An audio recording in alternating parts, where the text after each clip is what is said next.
আসসালামু আলাইকুম। কেমন আছেন? আশা করি সবাই অনেক অনেক ভালো আছেন, সুস্থ আছেন এবং নিরাপদে আছেন। সুস্থ আছেন, ভালো আছেন, নিরাপদে আছেন। আসলে এই সময়ের সাথে কথাটা কি যায়? কথাটা কিন্তু একেবারেই যায় না। কিন্তু ওই যে সবসময় যে বলি, সেই কারণেই আসলে কিন্তু কথাটা বের হয়ে গেছে। আমরা কিন্তু সবাই চাই যাতে আমরা সবসময় ভালো থাকি, সুস্থ থাকি এবং নিরাপদে থাকি। এটা আমাদের একটা প্রত্যাশা, প্রত্যাশার জায়গা। সাম্প্রতিক সময়ে আমাদের দেশে যে ধরনের একটা অরাজক পরিস্থিতির সৃষ্টি হয়েছিল সেগুলোর প্রেক্ষিতেই আসলে এই কথাগুলো আমার মুখ থেকে চলে আসলো। এই অবস্থায় আসলে ক্যামেরার সামনে দাঁড়িয়ে সুস্থভাবে, সাবলীলভাবে, প্রাণচঞ্চলভাবে, কর্মচঞ্চলভাবে, কৌতূহলী মন নিয়ে কথা বলবো আমার দর্শকদের সাথে, সেটা আমার পক্ষে আসলে অনেকটাই অসম্ভব। তারপরেও দাঁড়াইছি। দেখি চেষ্টা করে আমার দর্শকদের সাথে কিছু কথাবার্তা শেয়ার করি। অনেক দিন কথা বলা হয় না, অনেক দিন। আজকে হচ্ছে ২৮শে জুলাই ২০২৪, যেদিন এই ভিডিওটা রেকর্ড করতেছি। এর আগে সর্বশেষ কবে রেকর্ড করছিলাম মনে নাই, তবে যদ্দূর মনে পড়ে যে মানে সহিংসতার আগে। এখন আমাদের দেশে এই যে সহিংসতাটা হয়ে গেছে, তারপরে আবার ইন্টারনেটের লাইন ছিল অনেক দিন ধরে বন্ধ, এতে করে একটা গ্যাপ পড়ে গেছে। মাঝখানে লাইভ করছিলাম, এই তো এইভাবেই চলছিলাম কয়েকটা দিন। এখন আমরা যে বিষয়ে কথাবার্তা বলবো সেটা হচ্ছে বিআরটিএ নিয়ে। বিআরটিএ নিয়ে কথাবার্তা শুরু করার আগে এই অরাজক পরিস্থিতিতে নিহত কয়েকজনের কথা না বললেই নয়, এটা অন্যায় হয়ে যাবে আমার মতে। যেমন আবু সাইদ, শিশু আহাদ, ঘরের ভেতরে যার মৃত্যু ঘটে, ফারহান, মুগ্ধ সহ যারা এই অরাজক পরিস্থিতিতে জীবন দিয়েছেন, তাদের বিদেহী আত্মার মাগফিরাত কামনা করি। তাদের পরিবারের প্রতি আমি একটা সামান্য নাগরিক হয়ে সমবেদনা জ্ঞাপন করছি। জানি না তারা এই শোক সইতে পারবেন কিনা, বা কতদিন তারা বইতে পারবেন শোকের এই ভার। আমরা কথা বলবো আজকে আমাদের বিআরটিএ নিয়ে। কি হয়েছে বিআরটিএর? বিআরটিএর কি এই ধরনের কোনো সমস্যা হইল? বিআরটিএ এই যে কোটা সংস্কার আন্দোলন চলল, এর মধ্যে কিন্তু বিআরটিএ প্রচুর ক্ষয়ক্ষতির শিকার হয়েছে। আবার কেউ ভাইবেন না যে আমি মানুষের ক্ষয়ক্ষতি বাদ দিয়ে সম্পদের ক্ষয়ক্ষতি নিয়ে আলোচনা করার জন্য আসছি। না, আমার কিন্তু মানসিকতা একেবারে সেরকম নয়। আমি কিন্তু শুরুতেই আগে মৃতদের কথা স্মরণ করেছি, যারা এই আন্দোলনে রক্ত ঝরিয়ে জীবন দিয়েছেন। এরপরে আসছি বিআরটিএর কথায়। কি হয়েছে বিআরটিএর? কোটা সংস্কারের দাবিতে সারা দেশে কমপ্লিট শাটডাউন চলার সময় ২ দফা হামলায় ক্ষতিগ্রস্ত হয় বিআরটিএর প্রধান কার্যালয়, যেটার অবস্থান হচ্ছে আমাদের ঢাকার বনানীতে। হামলার সময় ওই ভবনের বিভিন্ন তলায় আগুন চালানো হয় ভাঙচুর, তাছাড়া বিভিন্ন ধরনের আসবাবপত্র, যন্ত্রপাতি লুটপাট করা হয়। এমনকি এই আগুনে বিআরটিএর যে ডেটা সেন্টার সেটাও কিন্তু ক্ষতিগ্রস্ত হয়েছে। এই কারণে বিআরটিএর সেবা প্রদান যে ব্যবস্থাটা, শৃঙ্খলাটা, এটা কিন্তু সম্পূর্ণরূপে বন্ধ আছে। কবে এটা চালু হবে সেটাও কিন্তু বলতে পারছে না আমাদের বিআরটিএর চেয়ারম্যান গৌতম চন্দ্র পাল।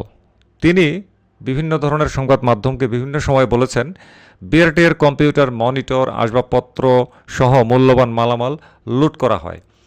আগুনে ভবনের ভেতরে বিদ্যুৎ ব্যবস্থা, কেন্দ্রীয় শীতাতপ নিয়ন্ত্রণ ব্যবস্থা এবং ভবনের পানি সরবরাহ ব্যবস্থা পুরোপুরি অকেজো হয়ে গেছে। ভবনের বেসমেন্টে থাকা 4টি গাড়ি ও 5টি মোটরসাইকেল পুড়ে গেছে। তিনি বলেন, ভবনের ডেটা সেন্টার ক্ষতিগ্রস্ত হওয়ায় সেবা চালু করা যাচ্ছে না। আমাদের সিস্টেমের ব্যাপক ক্ষয়ক্ষতি হওয়ায় আমরা আপাতত গ্রাহকদের সেবা দিতে পারবো না। লাইসেন্সগুলো প্রিন্ট হয় হেড অফিস থেকে, ফিটনেস সনদ দেওয়া হয় মিরপুর থেকে। সেখানে অর্থাৎ মিরপুরে ভিআইসিটা হচ্ছে যানবাহনের ফিটনেস পরীক্ষার যন্ত্র, সেই ভিআইসি যন্ত্র ভেঙে গুড়িয়ে দেওয়া হয়েছে। এ অবস্থায় আমাদের পক্ষে সেবা দেওয়া সম্ভব হবে না। কবে নাগাদ চালু করতে পারবো সেটা এই মুহূর্তে বলতে পারছি না। গৌতম চন্দ্র পাল বলেন, আচ্ছা যাক, ঘটনার তদন্তে কমিটি বানাইছে, তদন্ত কমিটি মামলা করছে, এই তো।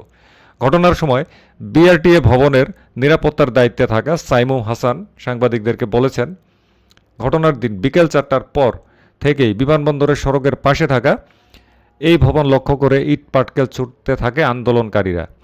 এতে ওই ভবনের বিভিন্ন তলার দেয়াল গ্লাস ভেঙে যায়। ঘটনার সময় আনসার সদস্য বিআরটি-এর নিরাপত্তা কর্মী মিলিয়ে সর্বমোট 12 জন ছিলেন ওই ভবনের মধ্যে। এইভাবে বিআরটিএতে নানান কায়দায় ভাঙচুর, অগ্নিসংযোগ এবং লুটপাট চলে। এই সমস্ত বক্তব্যের প্রেক্ষিতে আমরা সংবাদ মাধ্যম থেকে জানতে পারছি। এই যে শুরুতে যে মৃতদের কথা বললাম, সেটাও কিন্তু আমি সংবাদ মাধ্যম থেকেই জানতে পেরেছি। এখন এই ঘটনার কয়েকদিন পরে সাংবাদিকরা গেছে মিরপুর বিআরটিএতে। সেখানে গিয়ে তারা দেখতে পাইছে প্রবেশ মুখে থাকা হেল্প ডেস্ক আগুনে পোড়া। আগুন দিয়ে পুড়িয়ে দেওয়া হয়েছে নিরাপত্তার দায়িত্বে থাকা আনসার ব্যারাক। এছাড়া ভিআইসির প্রবেশমুখে থাকা 4টি কক্ষ ভাঙচুর করে তাতে আগুন ধরিয়ে দেওয়া হয়। এইভাবে বিআরটির ব্যাপক রকমের ক্ষয়ক্ষতি হয়ে গেছে সাম্প্রতিক সহিংসতার মধ্যে, অরাজকতার মধ্যে। এখন প্রশ্ন আসে কিন্তু আমাদের অনেকের ড্রাইভিং লাইসেন্স, যানবাহনের fitness certificate, blue book, smart card এগুলো কিন্তু আন্ডার প্রসেস ছিল, প্রক্রিয়াধীন ছিল। এখন বিআরটি-এর এই যে অবস্থাটা হইল, এখন তাইলে এইগুলা আমরা কবে পাবো? বিআরটি-এর চেয়ারম্যান গৌতম চন্দ্র পাল কিন্তু স্পষ্টই বলে দিছে যে কবে কি করতে পারবে এইটা ওনারা এই মুহূর্তে আর বলতে পারতেছেন না। আমি যে সংবাদটা পাঠ করছি, যে রেফারেন্সে কথাবার্তা বলছি, এগুলা কিন্তু প্রত্যেকটা পত্রপত্রিকাতেই চলে আসছে। আর আমি যেদিন এই ভিডিওটা রেকর্ড করতেছি এই দিন হচ্ছে 28শে জুলাই। সাংবাদিকদের সাথে গৌতম চন্দ্র পাল এই সমস্ত কথা বলেছেন আজকে থেকে 4-5 দিন আগে। তো আজকেও আমি আমার পরিচিত কয়েকটা মোটরসাইকেলের শোরুমে যারা বিআরটি-এর নাম্বারের সংক্রান্ত কাজকর্মগুলো করে থাকেন তাদের সাথে কথাবার্তা বললাম, বলে জানতে পারলাম এখনও বিআরটি-এর কোনো সেবাই চালু হয় নাই। তাহলে এই মুহূর্তে যাদের ড্রাইভিং লাইসেন্স করতে দিয়েছিলেন, যারা স্মার্ট কার্ড পাওয়ার পর্যায়ে ছিলেন, যাদের স্মার্ট কার্ড পাওয়ার আগের যে প্রাথমিকভাবে চলাচলের বৈধতার কাগজপত্র ড্রাইভিং লাইসেন্সের, ওইটার মেয়াদ যাদের শেষ, যারা ভাবছিলেন যে আমি ইদানিং গিয়ে সিল দিয়ে আনবো, কিন্তু আপাতত এই ধরনের কোনো সিল সাপ্পর কোনো কিছুই কিন্তু আনা সম্ভব না বিআরটি-এর চেয়ারম্যানের বক্তব্য অনুযায়ী। আমি জানি না আমাদের যে সড়কে শৃঙ্খলার কাজে নিয়োজিত থাকা ট্রাফিক পুলিশ বিভাগকে সংশ্লিষ্ট দপ্তর থেকে কিংবা সরকারের উচ্চ পর্যায় থেকে বা তার বিভাগের উচ্চ পর্যায় থেকে কোনো ধরনের নির্দেশনা দেয়া হয়েছে কিনা যে যেহেতু এই মুহূর্তে বিআরটি-এর এই অবস্থা, তাই অনেক মানুষ তার ড্রাইভিং লাইসেন্স নবায়ন করতে পারে নাই, আনতে পারে নাই, যেটা এখন সম্ভব না। যানবাহনের ফিটনেস আনতে পারে নাই, মেয়াদ চলে গেছে, নবায়ন করতে পারে নাই, ব্লু বুকের মেয়াদ বাড়াইতে পারে নাই, স্মার্ট কার্ড পায় নাই। তাদের উপরে কোনো ধরনের আইনি পদক্ষেপ যেন না নেওয়া হয়, এই ধরনের কোনো কিছু আমি এখন পর্যন্ত শুনি নাই যে ট্রাফিক পুলিশদেরকে বলা হয়েছে। ঢাকা শহরে আমার পরিচিত কয়েকজন ট্রাফিক সার্জেন্টদের সাথেও আমি ব্যক্তিগতভাবে কথাবার্তা বলে কিন্তু এগুলো নিশ্চিত হয়েছি।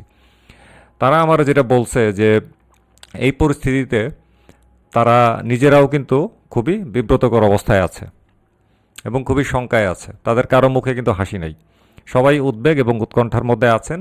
এবং কেউ যদি ড্রাইভিং লাইসেন্স এই মুহূর্তে পায়া না থাকেন, অ্যাপ্লাই করছে, কবে পাবে ঠিক নাই, বা গাড়ির অন্যান্য কাগজ যদি না পায়া থাকে কবে পাবে ঠিক নাই, এরকম যদি কেউ হয় তাহলে সেক্ষেত্রে তারা অনেকটাই নবনীয়তার পরিচয় দেওয়ার চেষ্টা করবেন। আইনের যে প্রয়োগ, সেই প্রয়োগটা আপাতত তারা ব্যক্তিগতভাবে শিথিল করার চেষ্টা করবেন। এমনটা কে বলছে আমাকে? আমার পরিচিত কয়েকজন সার্জেন্ট। অফিসিয়াল কোনো অর্ডার তাদের কাছে এখনও যায় নাই। যাই হোক, এই ছিল আজকের কথাবার্তা। ইন্টারনেট ব্যবস্থা এখনও বাংলাদেশে বিপর্যয়ের মুখে। আমরা অনেক সামাজিক যোগাযোগের মাধ্যমে ঢুকতে পারছি না। আমার ইউটিউব চ্যানেলের অবস্থা শুধু আমার না, বাংলাদেশে যারা যারা একটু বড় পর্যায়ে আছেন ইউটিউবে এবং ফেসবুকে, প্রত্যেকের অবস্থা কিন্তু খুবই খুবই গুরুচরণ।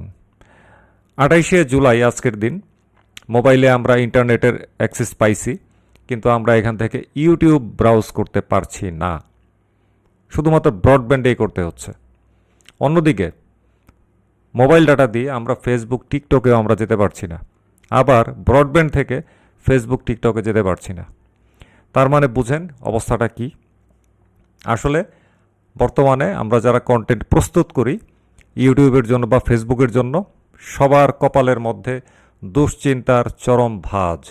কি যেন হয়, কি যেন হয়। আমিও এগুলো নিয়ে ভাবতে ভাবতে গত কয়েকদিন ধরে খুব পেরেশানগ্রস্ত।